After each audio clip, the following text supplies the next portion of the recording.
Assalamu alaikum wa rahmatullahi wa barakatuh, brothers and sisters. This is part 2. We are still speaking about the attribute of power of Allah subhanahu wa ta'ala, the perfect attribute of Allah. And we said in the last video that Allah subhanahu wa ta'ala has the attribute of power, and this is an attribute which is perfect, which has no beginning and has no end. And Allah, with His power, He creates whatever He wills, and Allah's power is related to things which are possible to the sound intellect. Allah's power is not related to things which are impossible to the sound intellect, which the sound intellect does not accept for them to exist. For example, we said that logical contradiction is an impossible thing to the sound intellect. For something to exist and not to exist at the same time and place, this is a logical contradiction, it's an impossibility.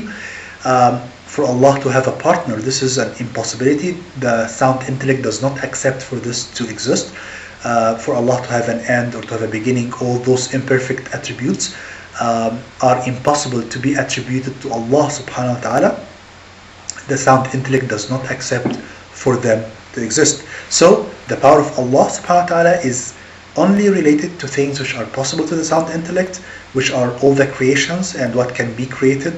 And Allah's power is not related to things which are impossible to the sound intellect. Hence, we showed how to answer some of the questions of the non-Muslims when they asked a Muslim a question, and we showed that those questions are not answered. Those specific questions asked by the non-Muslims that I mentioned in the last video are not to be answered by saying yes or no. So if a non-Muslim asks a Muslim, can Allah change Himself and become Jesus Christ, for example, the answer is not yes and the answer is not no, because if someone claimed that or said that yes, Allah can change Himself and become Jesus Christ, he is attributing change to Allah, and which is an impossible thing to the sound intellect, and he is insulting Allah subhanahu wa ta'ala, because the one who changes is not God in the first place, and the one who changes is not Allah. Allah is not does not change. The one that changes changes to the better or to the worse. So there is definitely some kind of imperfection, whether in the beginning or at the end or in the middle, in the process of change and in the process of transformation. Hence, anything and anyone who changes or transforms from any shape, form or figure to another one, definitely this thing is a creation. This thing needs someone else to specify it with this specific route for transformation and this specific changes, and also this thing is imperfect, whether it's imperfect now or it's imperfect in the future. Hence, or therefore, the one or the thing that changes is a creation, and it's impossible for the creator, or it's impossible that the creator changes. It's a logical impossibility that sound intellect does not accept for this to happen. So the one who says yes, Allah can change and He can become Jesus Christ or transform into the body and the shape and form of Jesus Christ, this person has insulted Allah. This person is not a Muslim, because he has accused Allah of the attributes, or he has associated to Allah or attributed to Allah the attributes of creations, which is kufr wal-'iyadhu billah. And the person who says no, Allah cannot do something, this person is attributing weakness to Allah. That's why those kind of questions are answered like the following. We say your question is not a correct question, it's a wrong question, it's an illogical question, it does not agree with the sound intellect. Allah has the attribute of power, and Allah's power is perfect, and Allah's power and Allah can do everything and anything He wills, and Allah's power and Allah's will are related to things which are possible to the sound intellect. They are not related to impossibilities like what you're claiming. Now, if that person insists on his question and keep asking you, no, you have to tell me yes or no, tell me yes or no, tell me yes or no. If he keeps doing like that, which is a very childish behavior, tell him the following. Tell him that, answer my question now. Is the chair that you are sitting on smart or dumb?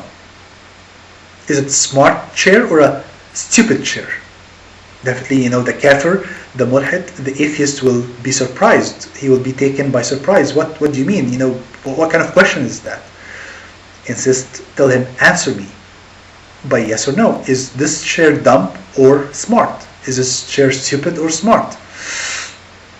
Definitely he will not be able to answer that. As a matter of fact, he will be refuting your question. He'll be telling you your question is wrong, and that's exactly what you want him to say, because we say, okay, so there are some questions that are not to be answered by yes or by no. Like your question about Allah is a wrong question. Your question about Allah and about Allah's power is not a correct question. The answer to this question is not yes or no. The answer to this question is the answer that I told you. Allah has the attribute of power, and Allah's power is perfect, and Allah's power is related to things which are possible to the sound intellect. The power of Allah is not related to things which are impossible to the sound intellect. You see, brothers and sisters, how you can answer those kind of questions is very important. You do that by learning Islam properly and by knowing the Aqidah of Ahl Sunnah wal Jama'ah, and how Ahl Sunnah wal Jama'ah answers those kind of questions and how they call people to Islam. It's very good to have the intention of calling people to Islam and talking to non-Muslims, but before you do that, you need something which is extremely important, which is the knowledge of Tawheed and the correct knowledge of Aqidah, so that when in the process of asking people and calling people to Islam, you protect yourself and you don't harm yourself and you don't say anything or believe anything which is contradictory to Islam, so that it will destroy all your efforts trying to call people to Islam. That's why we stress, and I stress, the importance of learning Islam properly from the proper sources from Ahl Sunnah wal Jama'ah is extremely important to protect yourself in the first place, and then to extend your hand and heart for others to help them out. It's very important. Acquiring the knowledge of Islam, brothers and sisters, is very important from Ahl Sunnah wal Jama'ah. Even those great scholars of Islam, the scholars of Ahl Sunnah wal Jama'ah, they taught us how to lead debates. Excuse me. They taught us how to ask questions, how to speak to non-Muslims, how to convince non-Muslims about Islam, how to drive the conversation. We as Muslims, we are in the position of driving the conversation. We're in the position of convincing and persuading. And if we are attacked by any of the claims or non-Islamic claims, we know exactly how to turn this attack into, how to defend it, and how to turn it into a way of calling this person to Islam and convincing him using logic and using the sound intellect and using the wise words, the words of wisdom, as the Prophet ﷺ, Habibi, taught us. And this is the way of Ahl Sunnah wal Jama'ah. When they speak to non-Muslims, they speak to them in a nice way, in a wise way, but in a very firm and determined way. So being nice does not mean being weak. Being nice, we don't raise our voices, we don't use bad words or curses, but when it comes to the Aqidah of Islam, to the Aqidah of Ahl Sunnah wal Jama'ah, we know exactly how to prove it and how to use logic and common sense and the sound intellect to prove logically that Allah subhanahu wa ta'ala does not resemble any of His creations, that Allah is powerful, and that Allah subhanahu wa ta'ala does not change. He has no beginning and no end. He has no place, no direction, and no time. Barakallahu fikum, brothers and sisters. Inshallah, I'll be talking to you more in the future about the Aqidah of Ahl Sunnah wal Jama'ah and how to protect it and how to increase our knowledge in this area, inshallah. May Allah bless you all. Barakallahu fikum. Wassalamu alaikum wa rahmatullahi wa barakatuh. Fi amanillah.